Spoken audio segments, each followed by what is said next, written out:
The Nightmare Before Christmas is not only one of Burton's most beloved films, though it was directed by his old friend from Disney days, Henry Selick.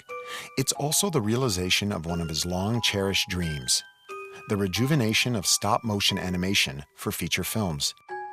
It has always been one of Burton's unique attributes as a filmmaker, that he's been able to use big studio projects as launching pads for further creative work in other fields.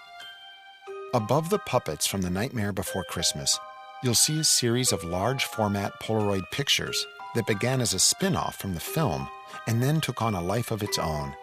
Here, MoMA curatorial assistant Jenny He explains.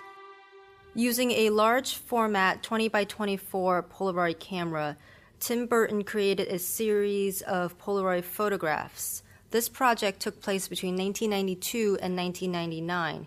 Here in the Nightmare Before Christmas section, you see that Tim has used the puppets from the film and reconstituted them for a personal project that's completely separate from his filmmaking. Outside in the Hansel and Gretel area, you'll also see a few examples of these Polaroid photographs using his pet dog, Poppy. On Mars Attacks, Tim also used this camera to capture props in the setting of a desert outside of California in Death Valley.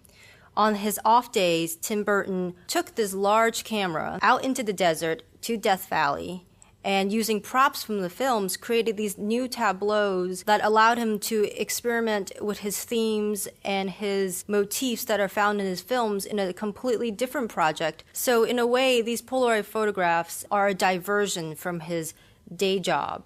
This Polaroid series, with its multiplication, dismemberment, and reassembly of body parts, also brings to the fore the key theme of body modification.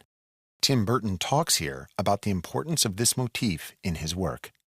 Well, I have no piercings myself, but stitching was always a very symbolic thing for me, of feeling very much kind of schizophrenic or compartmentalized or falling apart or not together. Like fairy tales or folk tales, I always found these images to be symbolic and meaningful and not just because, I'm a frustrated seamstress or something.